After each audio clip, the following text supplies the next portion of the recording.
साधु के जाते ही कोयल उड़ती हुई वहाँ आ पहुँची। वह साधु तुमसे क्या कह रहा था? कुछ नहीं, वह बस पूछ रहा था कि तुम कौन हो और यहाँ क्या कर रहे हो। मैंने बताया कि मैं मोहन का बेटा हूँ और यहाँ आता जाता रहता हूँ। यह साधु असल में एक धोखेबाज है। उसने सिर्फ साधु का वेश ओढ़ रखा है, लेकिन अंदर से वह एक शैतान है। मुझे उस साधु से कोई मतलब नहीं है। मुझे सिर्फ तुम और अपने पिताजी की परवाह है। बस तुम बताओ कि मैं तुम्हें उस श्राप से कैसे मुक्त करवा सकता हूँ। अच्छा, तो चलो फिर मेरे साथ। वह राजू को एक गुफा के अंदर ले आई, जहाँ एक शीशे की बोतल पड़ी थी जिसमें जल भरा। पूर्णिमा की रात है। तुम्हें आधी रात को इसी जगह आकर आंखें बंद करके उस बोतल को तोड़ना होगा। बोतल टूटते ही मैं शराब के प्रभाव से मुक्त हो जाऊंगी और फिर तुम्हें यह राज बताऊंगी कि तुम्हारे पिता कहाँ हैं। क्या मैं इस बोतल को अभी तोड़ दूं? नहीं, याद है, तुम इसे सिर्फ कल ही तोड़ सकते हो। इतना कहकर वह कोयल वहाँ से उड़ गई और राजू भी अपने घर की तरफ चल पड़ा। और दूसरी तरफ वह साधु छुपकर उन दोनों की बातें सुन रहा था। वह भी राजू के पीछे चल पड़ा। जब राजू अपने घर के करीब पहुंचा तो उसने साधु को और वहीं रुक गया। साधु करीब आकर राजू से बोला, मैंने अपनी आंखों से देखा है कि तुम कोयल से बात कर रहे थे। देखो, तुम इस कोयल को नहीं जानते। वह कोई साधारण कोयल नहीं है। मैं सब जानता हूँ, लेकिन वह कोयल मेरे पिताजी के बारे में जानती है और मैं किसी भी को पाना चाहता हूँ। तुम्हारे पिताजी अब इस संसार में नहीं रहे। वह कोयल तुम्हें फंसाकर श्राप से मुक्ति पाना चाहती है। ये सुनकर राजू क्रोधित हो गया। अरे साधु महाराज, मैं साधुओं का सम्मान करता हूँ, मगर तुम्हारे जैसे पाखंडी साधुओं का नहीं। याद रखो, इस शब्द बर्दाश्त नहीं कर सकता। बेहतर है चुपचाप यहाँ से निकल जाओ। साधु कुछ कहने ही वाला था कि राजू ने उसे धक्का दे दिया और कहा, चले जाओ, वरना तुम्हारे लिए अच्छा नहीं होगा। यह कहकर राजू अपने घर चला गया। और दूसरी तरफ सरपंच और उसकी बीवी जब अपने घर से निकले, साधु पर पड़ी। वे दोनों साधु के पास आए और सरपंच ने साधु से कहा, अरे साधु महाराज, आप यहाँ क्या कर रहे हैं? मैंने राजू को सच्चाई बताने का प्रयास किया, लेकिन वह सुनने को तैयार ही नहीं हुआ और वह उस कोयल को श्राप से मुक्त करवाना चाहता है। अगर वह कोयल अपने श्राप से मुक्त तबाही आ जाएगी, गांव का एक भी व्यक्ति जीवित नहीं बचेगा। हाँ, बिल्कुल सही, लेकिन राजू सुनने के लिए तैयार ही नहीं है।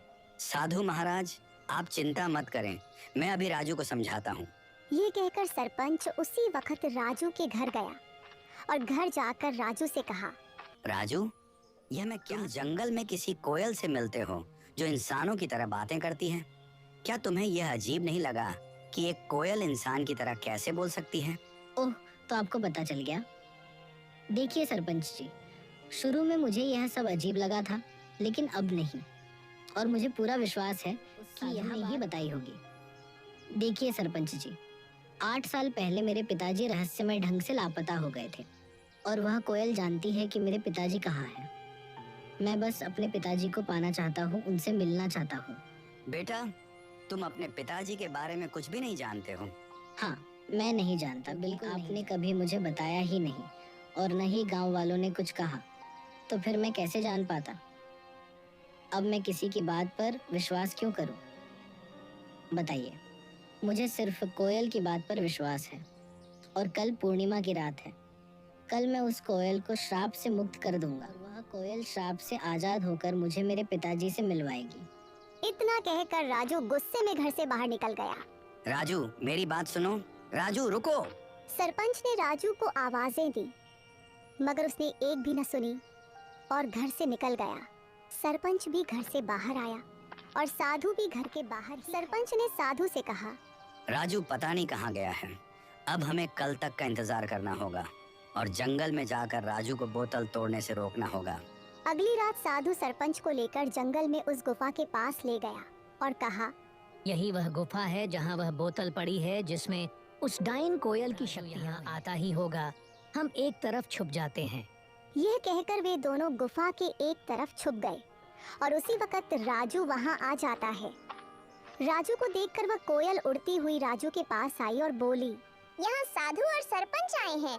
वे गुफा के एक तरफ चुपचाप खड़े हैं। वे तो रुकेंगे, पर मत मानना। अगर तुम उनकी बात मान लो तो तुम कभी अपने पिताजी से नहीं मिल पाओगे। नहीं, मैं उनकी बात नहीं मानूंगा।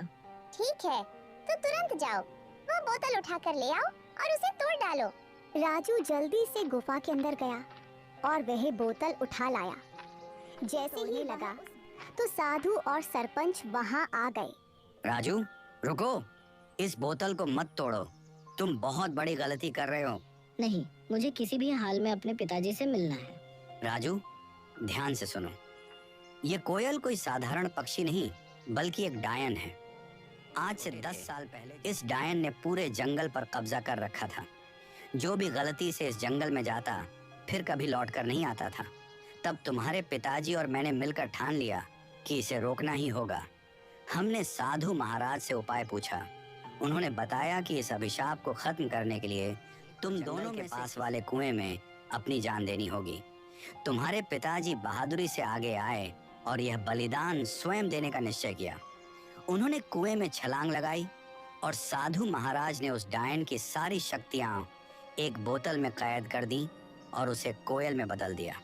इस तरह यह जंगल सुरक्षित हो गया। हमने किसी को नहीं बताया, गांव वाले कुछ नहीं जानते। ये बात सिर्फ मुझे और साधु महाराज को मालूम थी, इसलिए हमने तुम्हें भी कभी नहीं बताया। लेकिन अगर तुमने ये बोतल तोड़ दी तो ये फिर से अपने असली रूप में आ जाएगी।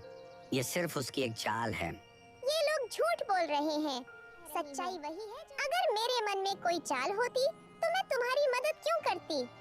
क्या गांव वालों ने कभी तुम्हारी मदद की? नहीं, तुम्हें धन, सामान, हीरे मोती सब मैंने दिए। अब मैं तुम्हें तुम्हारे पिताजी से भी मिलवा रही हूँ। राजू भ्रम में पड़ गया और उसने वह बोतल जमीन पर फेंक। अचानक वह कोयल एक डायन के रूप में आ गई।